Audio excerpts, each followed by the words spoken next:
네, 키프로스 사태가 이제 거의 막판으로 치닫고 있습니다. 뭐 막장 드라마라고 하면은 사실 우리는 뭐 친형제였어 뭐 이런 고백을 하기 바로 직전이라고 보여지는데요. 자, 키프로스 사태 일단 우리가 오늘 개장하는 데 있어서 악재로 반영은 할 수밖에 없는 상황이 됐습니다. 관련 내용 한번 보시죠. 비즈니스 인사이더입니다. 키프로스 은행 앞에 지금 현금을 찾으려는 행렬, 이거를 보고 패닉과 분노라고 표현하고 있고요.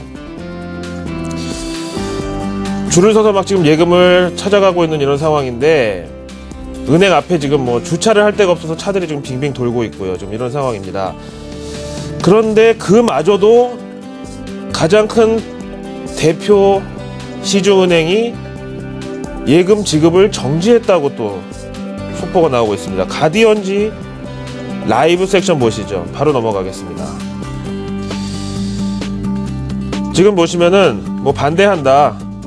시작할 때는 우리라고 하더니 이제는 뭐 네 사정이라고 하느냐, 뭐 이런 얘기가 나와 있고요. 그 다음에 앞에서도 전해드렸지만 일부 은행이 지금 현금이 바닥나서 지급 거절 상태가 돼 있는 상황이고, 은행 문은 여전히 닫혀 있는데 그냥 ATM만 운영하면서 1인당 한 번에 400유로까지만 찾게 해주고 있는데, 이것도 막 사람들이 10번 20번 막 찾다 보니까 지금 현금이 바닥난 상태고요.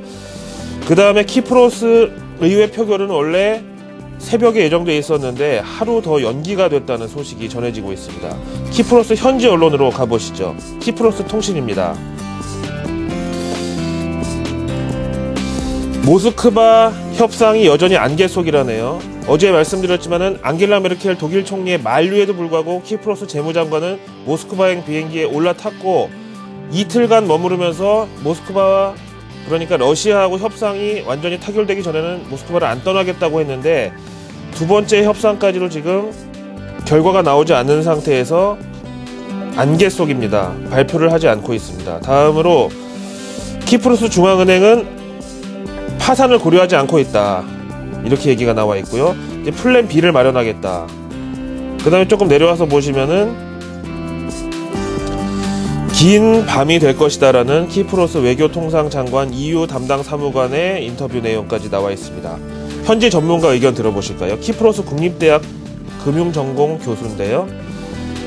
사실 원칙적으로 말할 것 같으면은 EU, ECB, IMF 이 트로이카와 구제자금 협상을 진행하는 게 맞겠지만은, 이미 지금 키프로스 내에 외국인 투자자들은 비행기 타고 다 떠나버렸고 키프로스 경제는 어차피 지금 데미지를 입은 상태다. 그런 차원에서 이제는 EU 협상만 가지고서는 이런 혼란을 잠재우기가 부족할 수도 있다. 따라서 지금 키프로스 은행 예금의 3분의 1을 차지하고 있는 러시아도 일정 부분 고통 분담을 해야 된다. 혹은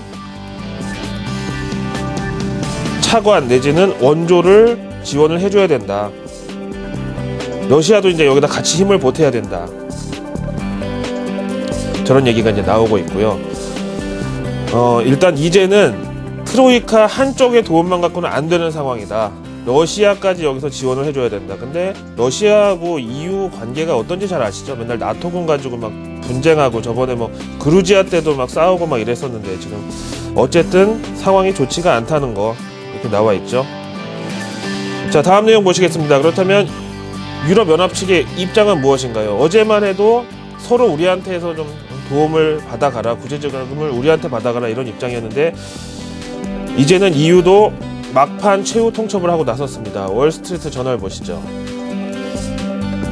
기다리다 못한 유럽연합은 키프로스의 최후 통첩을 보냈는데요. 제목에 보시는 대로 월요일까지 어떤 대안도 제시하지 못하면은 구제자금을 곧바로 중단하겠다, 이런 지금 내용이 유럽연합으로부터 전해졌습니다. 그렇다면 이제 월가 전문가, 금융시장 전문가의 인터뷰 내용을 한번 들어가 보기로 하겠습니다. JP모간 자산관리 측의 의견인데요. 네, JP모간 자산관리 유럽 담당 수석투자 전략가 시저 페레즈 인터뷰 내용 보시겠는데요. 이번 키프로스 뱅크런 사태와 키프로스 은행 회생을 위한 자본 확충화는 calculated risk라고 표현하는데요. 수치화가 가능한 혹은 충분히 계산이 가능한, 즉 돈만 있으면 다 때울 수 있는 그런 리스크다라고 규정했습니다. 그래서 막 엄청난 불확실성은 아니라는 거죠. 따라서 현재로서는 가능성이 낮은 편이지만 역시 중요한 것은 이 같은 뱅크런이 유로존 어떤 국가로든 전이되는 것을 막는 게 중요하다. 근데 가능성은 적다. 아직까지는.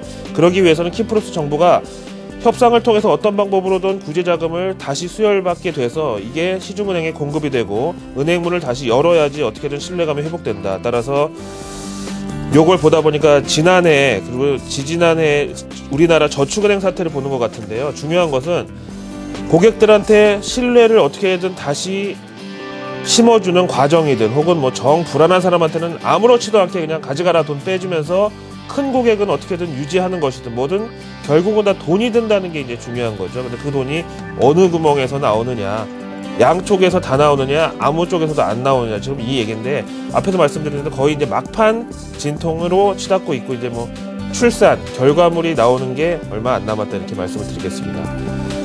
하지만 우리 시장 개장을 앞두고 있는 상황에서 이게 결코 악재가 호재로 돌변할 수 있는 상황은 아직까지 아니고요. 일단은 반영을 하긴 해야 되겠습니다. 조금 전에 나온 가장 최근 소식 전해드리겠습니다. 유로그룹에서 성명을 냈습니다.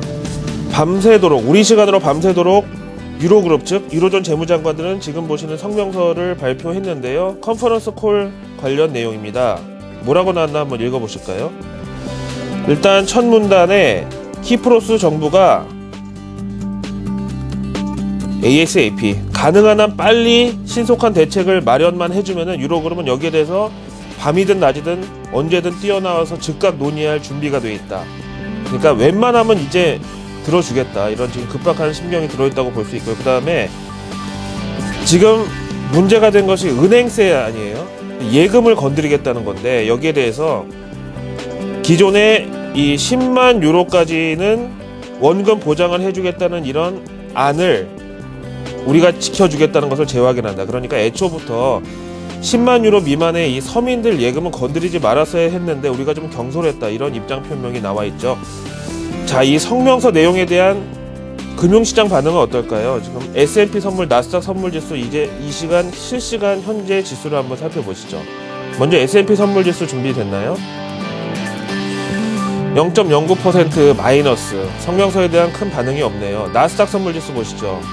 3대 지수 중에서 가장 큰 폭의 하락 마감을 했기 때문에 좀 반등이 기대가 되기도 합니다만 아직까지는 1.5포인트 하락세에 여전히 뒤집지를 못하고 있는 상황입니다. 그래서 지금 현재 유로그룹과 키프로스의 사이는 글쎄 우리 시장에 뭐 보러 가가지고 뭐 가격 협상할 때요. 뭐 얼마까지 주실래요? 그럼 뭐 얼마까지 뭐 알고 오셨는데요. 서로 지금 이러고 있는 상황에서 합의점을 찾지 못하고 있는 상태라고 보시면 되겠죠. 하지만 위기는 곧 기회라는 말이 있는데요. 제가 뭐 경솔하게 지금 키프로스 사태에 대해서 뭐 무조건 낙관적으로만 보자는 게 아니고요. 다음 그래프를 보시면 조금 생각이 달라지실 수도 있을 겁니다. 바로 그리스 국채금리입니다. 키프로스의 뭐 큰 형격이라고 할까요? 키프로스 은행권이 저렇게 지금 자금이 망가진 것도 재무 상황이 망가진 것도 그리스 채권을 너무 많이 갖고 있어서 그러는데요. 그리스 사태가 정점에 치달았을 때 10년 만기 국채 금리가 40%까지 육박을 하다가 대책 마련 나오면서 한번 내려갔다가 다시 한번 우려감이 올라갔다 지금은 거의 안정권의 한 10%대까지 내려와 있는 상황인데요. 이 그리스하고 스페인 국채 가지고 돈을 많이 벌었다는 월가 금융사들이 있습니다. 그렇게 주변에서 우리가 또 보면은 손실이 날 때 나더라도 급등주 내지는 속된 말로 끼 있는 종목을 좋아하는 분들이 다 있어요. 그래서 글로벌 이 금융시장에서도 회사채의 경우 뭐 정크본드라든가 이런 하이리스크 하이 리턴의 수요가 분명히 존재를 합니다. 따라서 키프로스 사태는 파국으로 갈 가능성은 여전히 적은 상태다라고 말씀을 드리고요. 자, 이제 중요한 것은 우리나라 지금 개장을 31분여 앞둔 상황에서 한국 증시 관련된 내용인데요. 지금 보시면은 니케이 지수하고 한번 연결시켜 보시겠습니다. 해외 투자자들이 아시아 관련 증시에 대응하는 에셋 얼로케이션, 자산 배분 전략은 다 비슷한데요. 그래서 일본, 중국, 한국 증시가 비슷하게 작년에도 흘러왔지만 11월 들어서면서부터 디커플링이 일어나면서 오히려 이제는 니케이가 올라가면 코스피 지수가 내려가고 역동조화의 상황을 띠고 있습니다. 그래서 니케이 지수가 이제 꺾이는 시점이 코스피 지수의 본격적인 외국인 매수세 귀환이라고 보시면 되는데, 일본의 저런 무자비한 양적 원화를 꺾을 수 있는 것은 일본 내수 물가가 갑자기 튀어오르거나 최근 보시는 것 같이 안전자산 선호 현상에 따라서 엔화 가치가 올라가는 건데 두 개 다 아직까지 뚜렷한 반응이 나타나기는 조금 시차가 필요해 보인다라고 말씀드리겠고요. 다음에 MSCI 한국지수까지 이어서 바로 보시죠. 미증시 하락폭보다 훨씬 더 큰 1.5% 하락 마감이고요. 57.18은 현재 외국인들의 투심은 코스피 지수가 1900대에 딱 붙어서 완전히 밑에까지 내려오기 전까지는 순매수로 돌아설 생각이 없다. 외국인들이 보고는 지금 코스피 지수의 현실적인 현주소는 1900대 완전 초반, 이렇게 뼈아픈 현실을 전해드릴 수밖에 없네요.